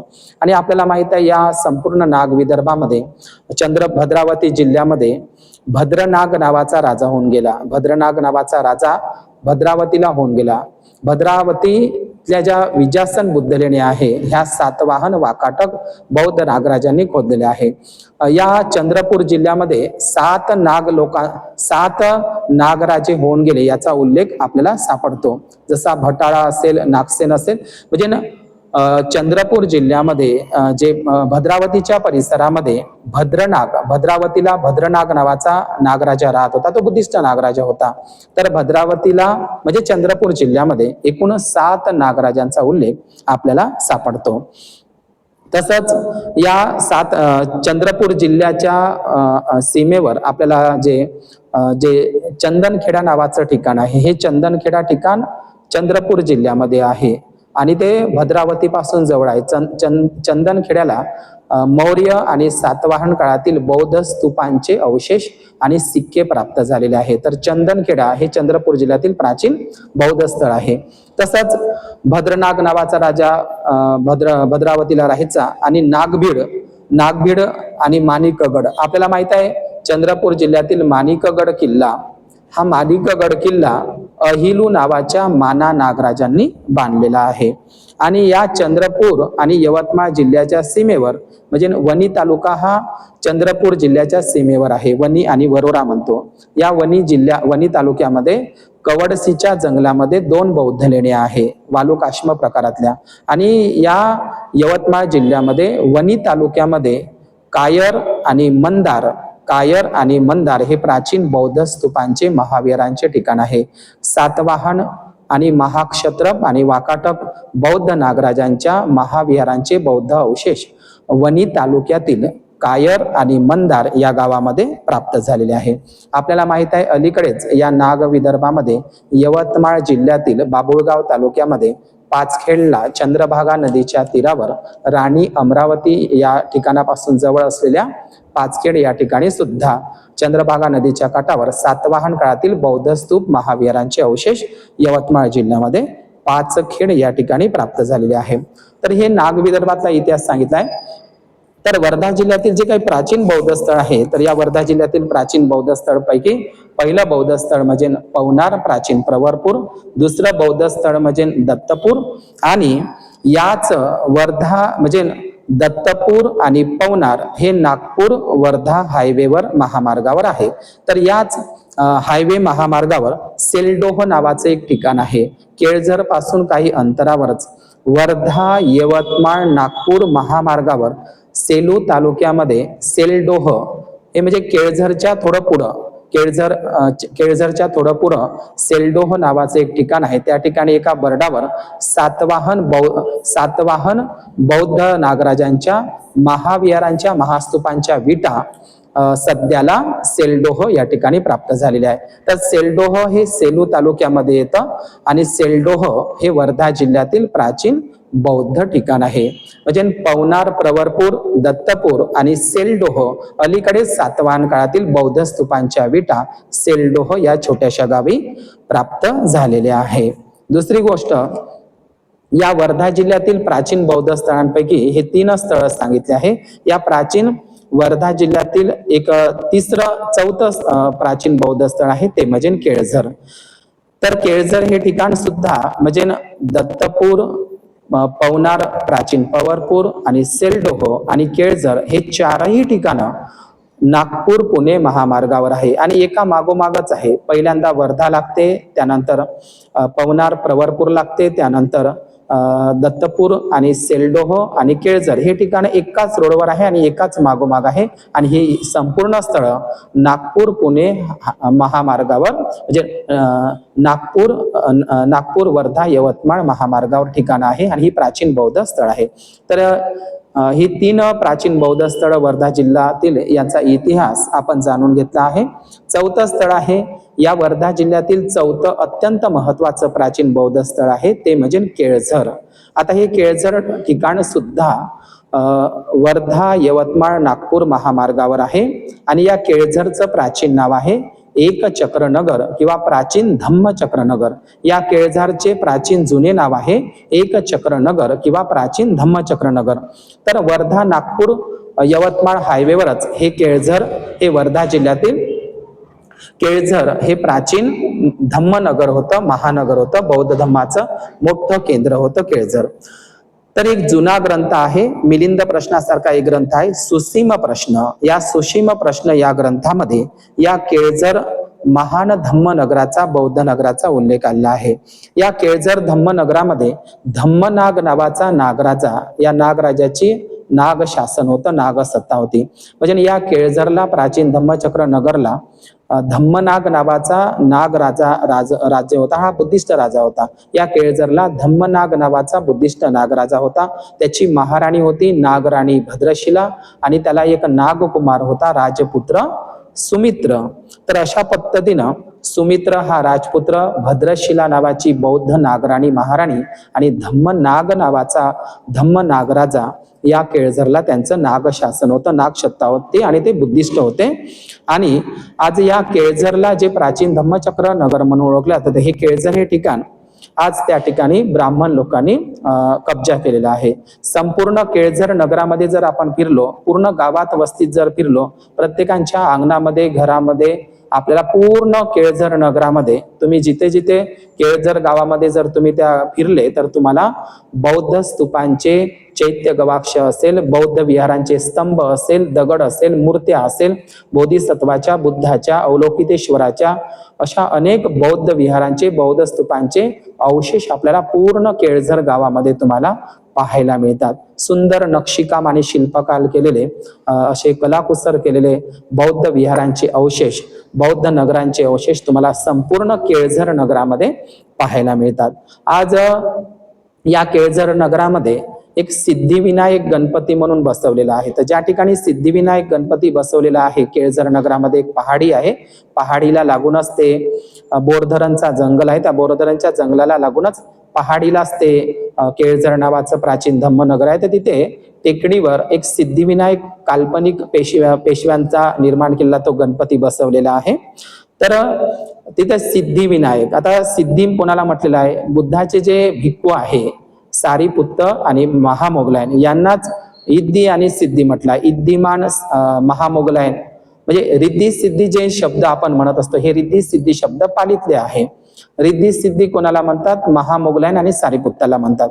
तर सिद्धी हा शब्दच मुळात पाळलेला आहे. तर विनायक आपल्याला शिवली सुत्तामध्ये आणि अमरकोशामध्ये आणि बौद्ध साहित्यामध्ये विनायक हा शब्द दिसतो. ज्यांनी धम्म आणि विनयाचा पाठ दिला म्हणूनच बुद्धाचंच नाव आहे सिद्धिविनायक, अष्टविनायक, धम्मविनायक, विश्वविनायक हे सर्व बुद्धाचेच नाव आहे. ज्यांनी विनय या जगाला शिकवलेला आहे. अष्टविनायक, सिद्धिविनायक हे सर्व बुद्धाचेच नाव आहे.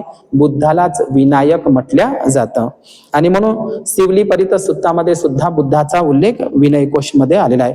अमरकोश हा जो ग्रंथ अमरसिंहाने लिहिला आहे त्याच्यामध्ये सुद्धा बुद्धाला विनायक या नावानं संबोधलेलं आहे. बुद्धांचे 100 नावं आहे. त्या 100 नावापैकी बुद्धाचं विनायक, अष्टविनायक सुद्धा नाव आहे. तर सिद्धिविनायक, अष्टविनायक, विश्वविनायक, धम्मविनायक हे बुद्धाचेच नाव आहे. जसं विनय पिटक, विनय म्हणजे काय तर नियम, ज्यांनी या जगाला विनय दिले, विनय शिकविले म्हणून तो विनायक, अष्टविनायक होय. ज्यांनी अष्टांगिक मार्ग सांगितला म्हणून अष्टविनायक, अठ्ठविनायक होय. तर ज्या ठिकाणी या केळझरला ज्या टेकडीवर जे सिद्धिविनायक गणपतीचं मंदिर बसवलेलं आहे तिथे मी स्वतः गेलो. त्या केळझरच्या त्या टेकडीवर बसलेल्या सिद्धिविनायक गणपतीच्या मंदिराला भेट दिली. तर त्या सिद्धिविनायक गणपतीच्या मंदिराच्या दरवाजाच्या समोर एक तुम्हाला बुद्ध मूर्ती दिसते, ध्यान मुद्रा. त्याला शेंदूर लावलेला आहे. एकदम बाहेर ती बुद्ध मूर्ती आहे. सध्याला त्याला शेंदूर लावलेला आहे. स्वतः मी त्या ठिकाणी गेलो. त्याचं शेंदूर जर वरचं काढलं तर ती ध्यान बुद्ध मूर्ती तुम्हाला तिथे सापडेल. त्याच टेकडीवर, त्याच केळझरच्या गणपतीच्या मंदिराच्या टेकडीवर एक विहीर आहे. त्या विहिरीमध्ये सुद्धा सोन्याची बुद्ध मूर्ती प्राप्ती झाली असा इतिहासामध्ये सुसीम प्रश्न या ग्रंथामध्ये उल्लेख आहे. म्हणून तिथे जी बुद्ध मूर्ती आहे सिद्धिविनायक गणपती मंदिरामध्ये ज्या केळझरला, ती तिथे बुद्ध मूर्तीचं विकृतीकरण शेंदूर लावलेलं आहे. याच केळझर गावामध्ये एक बाजारपेठ आहे, बाजार वस्ती. म्हणजे केळझर गावामध्ये एक बाजार वस्ती आहे आणि त्या बाजार वस्तीमध्ये एक बुद्ध मूर्ती एका मंदिरामध्ये ठेवलेली आहे. म्हणजे केळझरला जिथे बाजार भरतो, जिथे बाजारपेठ होते, मोठी बाजारपेठ भरते केळझरला, त्या बाजारपेठेमध्ये एक मंदिर बांधलेलं आहे नवीन. आणि त्या नवीन मंदिरामध्ये एक बुद्ध मूर्ती काळ्या पाषाणातली, दगडातली, सुंदर शिल्पकलेनं, कलाकुसरीनं नटलेली एक बुद्ध मूर्ती आपल्याला त्या केळझरच्या मंदिरामध्ये दिसते. ती बुद्ध मूर्ती विष्णूची मूर्ती म्हणून तिला पूजल्या जाते. विष्णूची ती विष्णू मूर्ती म्हणून, ती विष्णू मूर्ती म्हणून तिचं पूजन त्या मंदिरामध्ये केळझरच्या केलं जातं. परंतु ती खूपच सुंदर नक्षीकाम केलेली ती मूर्ती, प्राचीन बुद्ध मूर्ती ते सापडलेली आहे केळझरला जमिनीखाली. तर ती बुद्ध मूर्ती विष्णू मूर्ती म्हणून त्याची पूजा करतात, जी बाजार वस्तीमध्ये मंदिरामध्ये ठेवलेली आहे केळझरच्या. तर मी स्वतः ती मूर्ती बघितली. ती विष्णूची मूर्ती नसून ती बोधिसत्व अवलोकितेश्वर पद्मपाणीची महायानी वज्रयानी मूर्ती आहे. ती बोधिसत्व अवलोकितेश्वराची सुंदर अशी बुद्ध मूर्ती आपल्याला काळ्या पाषाणातले त्या केळझरला दिसेल. म्हणून संपूर्ण केळझर गावामध्ये बौद्ध विहारांचे, महाविहारांचे अवशेष आपल्याला दिसते. आपण जे सदानंद महास्तवीर, जे सद्धम्मादित्य सदानंद महास्तवीर भंते, ज्यांनी केळझरला धम्मराजिक नावाचं महाविहार आणि श्रमण शिक्षा अभियान सुरू केलेलं आहे. सदानंद महास्तवीर भिक्खू ज्यांचं कोरोना महामारीमध्ये निधन झालं, महान भिक्खू होते, ज्या ठिकाणी मी राहिलेलं सुद्धा आहे केळझरला. तर त्या ठिकाणी सदानंद महास्तवीर भिक्खूंनी बोधगयेचं बोधिवृक्षाचं झाड लावलं आणि त्या ठिकाणी धम्मराजिक महाविहार सुद्धा मोठं ज्यात बांधलेला आहे. बाबासाहेबांचा पुतळा सुद्धा बनलाय. तर सदानंद महास्तवीर भिक्खूंनी ज्या केळझरला, जे वर्धा नागपूर रोडवरच आहे धम्मराजिक महाविहार, धम्मभूमी, तर त्या ठिकाणी बोधिवृक्षाखाली एक तुम्हाला शिल्पकलेचा दगड पडलेला दिसतो. जो दगड तुम्हाला पडलेला दिसतो प्राचीन, तो आमलक आहे. आणि त्या आमलकाला 24 कमळाच्या फुलासारखे, कमळाच्या फुलाचे पंखुडी सारखे तुम्हाला ते दगड दिसतात. ते कुठल्याही महाविहारावर आपल्याला पाहायला मिळतात. महाविहाराच्या वरच्या टोकावर जे कलश म्हणून पाहायला मिळतं त्याला आमलक म्हणतात बौद्ध शिल्पकलेमध्ये. तर ते आमलक तुम्हाला सध्याला केळझरला धम्मराजिक बुद्ध विहारामध्ये, केळझरला धम्मभूमीला पाहायला मिळेल. बोधिवृक्षाखालीच ते पडलेलं आहे, जे बौद्ध शिल्पकलेमध्ये बौद्ध महाविहाराच्या एकदम शेवटच्या टोकावर, महाविहाराच्या कलशावर असतात, त्याला आमलक असं म्हणतात. त्याला एकूण 32 पाकळ्या असतात कमळाच्या फुलासारख्या, बुद्धांच्या 32 लक्षणाचं ते प्रतीक. आणि म्हणून या केळझरला सदानंद महास्तवीर भिक्खूंच्या नेतृत्वात श्रमण शिक्षा अभियान, श्रामणेर आणि श्रामणेरी प्रशिक्षण सुद्धा होत असतं. आणि म्हणून अनुलाताई हजारे आणि E.J. खोब्रागडे ज्यांनी जे भारताची उद्देशिका आहे, भारतीय संविधानामध्ये जे प्रस्तावना उद्देशिका आहे, आम्ही भारताचे लोक, हे जे त्यांनी लागू केलेली होती सरकार दरबाला विनंती करून, तर E.J. खोब्रागडे साहेब आणि त्यांच्या ताई अनुलाताई हजारे यांच्या नेतृत्वामध्ये श्रामणेर आणि श्रामणेरी श्रमण शिक्षा अभियान त्या ठिकाणी सुरू आहे. म्हणून या वर्धा जिल्ह्यातील केळझर हे प्राचीन धम्मचक्र नगर, धम्मनाग नावाचा राजा, म्हणजे भद्रावतीला भद्रनाग नावाचा नागराजा होता आणि केळझरला धम्मनाग नावाचा नागराजा होता. तर वर्धा जिल्ह्यामधील केळझर हे प्राचीन बौद्ध नगर, धम्मनगर होय. आणि या वर्धा जिल्ह्यातील शेवटचं प्राचीन बौद्ध स्थळ म्हणजे देवळी. आपल्याला असं वाटतं की देव हे बुद्धाचं सूचक आहे. देव, देवी, देवता हे पाली धम्मलिपीतले शब्द आहे. अर्हत, भिक्खू, भिक्खुणी, शीलवान, उपासक, उपासिका यांना देव आणि देवी म्हटल्या जात होतं. जसं सम्राट अशोकाच्या पत्नीला देवी म्हटल्या जातं, कारण जी पंचशिलाचं पालन करणारा उपासक आणि पंचशिलाचं पालन करणारी उपासिका, पंचशिलाचं अष्टांग मार्गाचं पालन करणारी उपासिका तिला देवी म्हणायचे, आणि पंचशील अष्टांगिक मार्गाचं पालन करणारे, अष्टशिलाचं पालन करणाऱ्या उपासकांना देव म्हणायचे. देव आणि देवी हे पाली धम्मलिपीतले शब्द आहे, नंतर ब्राह्मणांनी ते चोरलेले आहे. आणि म्हणून देवळी, वर्धा जिल्ह्यातील देवळी हे एक तालुका आहे आणि देवळी तालुका सुद्धा नागपूर वर्धा हायवेवर आहे. आणि देवळी सुद्धा हे सुद्धा प्राचीन बौद्ध ताम्रपट त्या ठिकाणी सापडलेला आहे. तो इतिहास मी सांगण्याचा प्रयत्न करतो. तर देव हे बुद्धांचे सूचक आहे. देव म्हणजे श्रेष्ठ होत असते. तर आपल्याला माहित आहे की महान सम्राट अशोकाने 84,000 महास्तूप बांधलेले होते. देवळी या शब्दाचा इतिहास मी सांगत आहो. महान सम्राट अशोकाने काही 84,000 महास्तूप बांधले होते. तर 84,000 महास्तूपांपैकी देवळी नावाचा महास्तूप ओडिसा राज्यामध्ये, म्हणजे ज्याला सम्राट अशोकाच्या काळामध्ये कलिंग देश म्हणायचे, आता तो ओडिसा राज्य म्हणून ओळखलं जातं. या ओडिसा राज्यामध्ये 84,000 महास्तूपांपैकीचा एक महास्तूप देवळी महास्तूप. देवळी महास्तूप हा सध्याला ओडिसा राज्यामध्ये आहे. तो देवळी पर्वतावर असल्यामुळे देवळी महास्तूप, म्हणजे बुद्धाच्या 84,000 महास्तूपांपैकीच्या एका महास्तूपाचे नाव देवळी बौद्ध महास्तूप आहे. आणि हा देवळी बौद्ध महास्तूप, प्राचीन देवळी बौद्ध महास्तूप हा ओडिसा राज्यामध्ये आहे, जो सम्राट अशोकाने निर्माण केलेला होता. तर ज्याप्रमाणे साची महास्तूप आहे, भरऊत महास्तूप आहे, त्याचप्रमाणे देवळी प्राचीन बौद्ध महास्तूप ओडिसाला आहे, जो सम्राट अशोकाने 84,000 स्तूपापैकी बांधलेला होता. म्हणून देवळी या शब्दाला सांस्कृतिक बौद्ध इतिहास आहे, वारसा आहे. आणि म्हणून देव, देवगाव, देवपाटण, हे देवार्क, हे सगळे नावं तुम्हाला, किंवा देवघर, देवास, हे संपूर्ण नावं तुम्हाला महाराष्ट्रामध्ये दिसतात. जसं देवघर आहे, देवास आहे, देवपाटण आहे, देवार्क आहे. तर हे सर्व ठिकाणं बौद्ध स्थळ आहे, प्राचीन ठिकाण आहे. म्हणून या भारतामध्ये देवळी नावाचा प्राचीन बौद्ध स्तूप जो सध्याला ओरिसामध्ये आहे.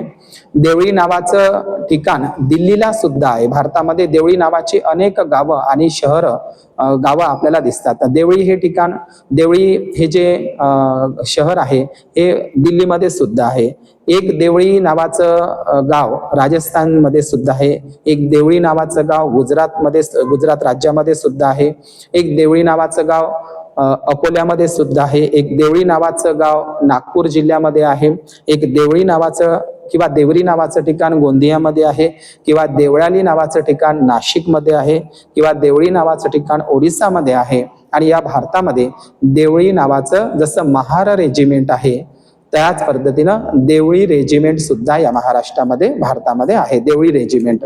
तर देवळी म्हणजे देवळांची देवळी नाही, तर देवता लोकांची देवळी. जे देव लोक म्हणजे बुद्धिस्ट लोक. म्हणून जे वर्धा जिल्ह्यातील देवळी जे ठिकाण आहे, तालुक्याचं ठिकाण, तर या देवळीला सुमेध भंतेजींचा जन्म झाला. स्वतः डॉक्टर बाबासाहेब आंबेडकरांचा पदस्पर्श सुद्धा देवळीला लाभलेला आहे. तर या देवळीला 8व्या-9व्या शताब्दीमधला एक ताम्रपट सापडलेला आहे. ताम्रपट म्हणजे ताम्रपत्र म्हणजे तांब्याचा शिल्पपट सापडलेला आहे. ताम्रपट देवळीला सापडलेला आहे. 8व्या-9व्या शताब्दीमध्ये वर्धा जिल्ह्यातील देवळी तालुक्यामध्ये ताम्रपट सापडलेला आहे आणि तो ताम्रपट राष्ट्रकूट राजा कृष्ण, ज्याला पालीमध्ये कान्हा म्हणतात, आणि राष्ट्रकूट राजे हे बुद्धिस्ट नागराजे होते, बौद्ध नागराजे होते.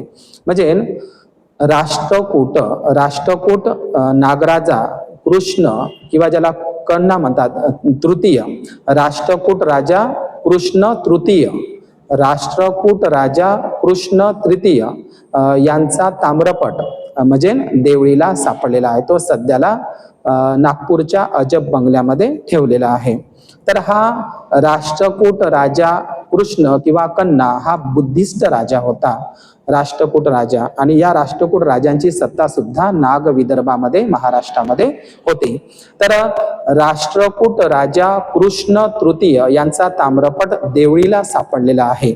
आणि या ताम्रपटामध्ये सर्वप्रथम नागपूर शहराचा इतिहास आणि नागपूर शहराला लागून असलेलं नंदीवर्धन नावाचं प्राचीन नगर, म्हणजे नागपूर शहराला लागून असलेलं नंदीवर्धन नावाचं प्राचीन नगर आणि नागपूर शहराचा उल्लेख देवळी येथील ताम्रपटामध्ये नागपूर शहराचा उल्लेख आणि नंदीवर्धन शहराचा उल्लेख, नागपूर शहराचा सर्वप्रथम उल्लेख देवळी येथील ताम्रपटामध्ये, राष्ट्रकूटांच्या ताम्रपटामध्ये 9व्या, 8व्या, 9व्या, 10व्या शताब्दीमध्ये सापडलेला, म्हणजे 8व्या, 9व्या, 10व्या शताब्दीमधला राष्ट्रकूट राजा कृष्ण तृतीय यांच्या तांब्याच्या ताम्रपटामध्ये नागपूर या प्राचीन शहराचा आणि नंदीवर्धन आणि नागपूर शहराचा पहिल्यांदा उल्लेख या देवळीतल्या ताम्रपटामध्ये सापडलेला आहे. आणि आपल्याला माहित आहे राष्ट्रकूट राजे हे ब्राह्मण राजे नव्हते किंवा ते शैवपंथीय नव्हते. वेरूळच्या ज्या काही बुद्ध लेण्या आहे, ज्याला कैलास लेण्या म्हणतात, त्या कैलास लेण्या वज्रयान महायान बुद्धिस्ट लेण्या आहे. तिथे कोणत्याही ब्राह्मणी हिंदू लेण्या नाही. कैलास लेणी ही वज्रयान बुद्धिस्ट लेणी आहे, महायानी लेणी आहे. या वेरूळला फक्त महायान, वज्रयान आणि जैनांच्या लेण्या आहे. हिंदूंच्या, ब्राह्मणींच्या त्या कैलास लेण्या नाही. ज्या काही कैलास लेण्या म्हणून ओळखल्या जातात ह्या संपूर्ण राष्ट्रकूट राजांनी निर्माण केलेल्या आहे. आपल्याला माहित आहे वेरूळची जगप्रसिद्ध जी बुद्ध लेणी आहे, जिथे किरणोत्सव होत असतो, 10 नंबरची विश्वकर्मा बुद्ध लेणी, म्हणजे वेरूळची 10 नंबरची विश्वकर्मा, म्हणजे वेरूळची जगप्रसिद्ध जे बुद्ध लेणी आहे जिथे किरणोत्सव असतो 10 मार्चला 10 नंबरच्या बुद्ध लेणीमध्ये, नीट लक्ष द्या, वेरूळच्या 10 नंबरच्या बुद्ध लेणीला, ज्याचं नाव आहे विश्वकर्मा लेणी, ही 10 नंबरची वेरूळची विश्वकर्मा बुद्ध लेणी राष्ट्रकूट राजांनीच खोदलेली आहे, त्याची निर्माण केलेली आहे. म्हणजे वेरूळच्या संपूर्ण बुद्ध लेण्या ज्या बौद्ध लेण्या म्हणून ओळखल्या जातात, महायान, वज्रयान आणि हीनयान, तर या तीनही म्हणजे वेरूळच्या सर्व बौद्ध लेण्या ह्या राष्ट्रकूट नागराजांनी खोदलेल्या आहे. म्हणजे ना राष्ट्रकूट राजे सुद्धा बौद्ध धर्मीय होते, ते शैवपंथीय, वैष्णवपंथीय, हिंदू अजिबात नव्हते. वेरूळच्या सर्व बुद्ध लेण्या, बौद्ध लेण्या आणि कैलास बुद्ध लेणी ही राष्ट्रकूट राजांनी खोदलेल्या आहेत. या राष्ट्रकूट राजाचाच ताम्रपट देवळीला सापडलेला आहे. म्हणून या राष्ट्रकूट राजांनी सुद्धा महाराष्ट्रामध्ये जी पुणेमधील पाताळे, म्हणजे पुणे जिल्ह्यामध्ये, पुणे शहरामध्ये पाताळेश्वर बुद्ध लेणी असेल, किंवा माहूरगडला नांदेड जिल्ह्यामध्ये जी माहूरगड बुद्ध लेणी आहे, किंवा पुण्यातील पाताळेश्वर बुद्ध लेणी आहे, किंवा वेरूळच्या बुद्ध लेणी आहे, किंवा कंधार किल्ल्यावर सुद्धा काही राष्ट्रकूटांच्या बुद्ध मूर्त्या सापडल्या. कंधार किल्ला हा नांदेड जिल्ह्यामध्ये आहे, तर तिथे सुद्धा राष्ट्रकूटांच्या काळातील काळ्या दगडातील बुद्ध मूर्ती सापडलेली आहे. किंवा वाशिम जिल्ह्यामध्ये रिसोडला सुद्धा राष्ट्रकूट काळातील बुद्ध मूर्त्या प्राप्त झालेल्या आहे. तर राष्ट्रकूट हे नागराजे होते, बुद्धिस्ट होते आणि त्यांनी बौद्ध लेण्याच खोदलेल्या आहे. आणि आपल्याला माहित आहे प्रभावती गुप्त हिचा ताम्रपट पुण्याला सापडलेला आहे. आणि प्रभावती गुप्त आणि वाकाटक नागराजे यांचा संबंध होता. आणि प्रभावती गुप्ता सुद्धा ही प्राचीन गुप्त बौद्ध नागराणी होती. दुसरी गोष्ट, या वर्धा जिल्ह्यामध्ये बोर नदी आहे. तर बोर म्हणजे काय, मी यापूर्वीच सांगितलेलं आहे की बोर म्हणजे बुद्ध होत असते. मंगोलिया या बौद्ध देशामध्ये बुद्धाला बोरखान म्हणतात. बोर म्हणजे बौद्ध होते आणि खान म्हणजे राजा होत असते. तर बोरखान हे बुद्धाचंच नाव आहे. आणि मग वर्धा जिल्ह्यामध्ये बोर धरण हे जे ठिकाण आहे, बोर नदीच्या काठावर बोर धरण या ठिकाणी जे महास्तूप आहे युआन श्वांग स्वतः चीनी प्रवासी युआन शॉंग यांनी सुद्धा वर्धा जिल्ह्यातील ज्या ठिकाणी बोरधरण नावाचा महास्तूप आहे त्या ठिकाणी भेट दिलेली आहे. म्हणून या वर्धा जिल्ह्याला प्राचीन बौद्ध स्थळांचा इतिहास आहे. म्हणून या वर्धा जिल्ह्यामधील जे प्राचीन बौद्ध स्थळ आहे त्यांची नावं सांगतो जाता आता. पवनार म्हणजे प्राचीन प्रवरपूर, केळझर, दत्तपूर, सेलडोह आणि देवळी हे प्राचीन वर्धा जिल्ह्यातील प्राचीन बौद्ध स्थळ आहे. आणि अशा प्रकारे वर्धा जिल्ह्यातील प्राचीन बौद्ध स्थळांचा हा इतिहास या ठिकाणी मी संपवतो. सर्वांना नमो बुद्धाय आणि जय भीम. साधू साधू साधू.